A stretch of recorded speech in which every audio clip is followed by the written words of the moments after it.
কক্সবাজার সদর উপজেলার একটি জনগুরুত্বপূর্ণ ইউনিয়ন চৌফলদণ্ডী। লবণ উৎপাদনের জন্য খ্যাত এই এলাকায় ভরা মৌসুমেও হাজার হাজার একর লবণের মাঠ পড়ে আছে অনাবাদী অবস্থায়। মাঠে পানি না থাকায় শুরুই করা যাচ্ছে না উৎপাদন কার্যক্রম। জানা গেছে, পানি উন্নয়ন বোর্ডের আওতাধীন একটি খাল খনন প্রকল্প ধীরগতিতে চলমান থাকায় লবণ উৎপাদনের প্রধান পানির উৎস বন্ধ হয়ে পড়েছে। এর ফলে প্রায় ৩,০০০ একর লবণের মাঠ এখন খালি পড়ে আছে। লবণ চাষি ফিরতে না পেরে আর্থিক সংকটে পড়েছে শ্রমজীবী মানুষ। আর লবণের সার যদি না হয় আর বউবা ক্যাঙ্গুরি পারি পানির অভাবে শ্বাস বেরিয়ে না করে শ্বাসিক করলে বর্তমানে দুর্ভিক্ষ আমি যাবে।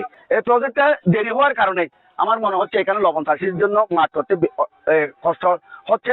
ভরা মৌসুমে লবণ উৎপাদন ব্যাহত করে উন্নয়নের পক্ষে নন লবণ চাষী কল্যাণ সমিতির নেতারাও। তারা বলেন, দ্রুত পানি সরবরাহের ব্যবস্থা না করা হলে বড় ক্ষতির মুখে পড়বে এই খাত। অবিলম্বে এই খালগুলা খনন করে দ্রুত হয় ব্যবস্থা নিক, আর না হলে এই সিজনে খাল বন্ধ রাখো। এদিকে লবণ চাষীদের দুরবস্থা বিবেচনায় দ্রুত পদক্ষেপ নেয়ার আশ্বাস দিলেন বিসিকের এই কর্মকর্তা। এটা বসে একটা সমাধানের চেষ্টা করব। পরে আমি আবার পানি উন্নয়ন বোর্ডের এক্সির মহোদয়ের সাথেও কথা বলবো এবং আমাদের স্থানীয়ভাবে যদি সমস্যার সমাধান না হয় সেক্ষেত্রে আমরা এটা জাতীয় পর্যায়ে ঊর্ধ্বতন কর্তৃপক্ষকে জানাবো।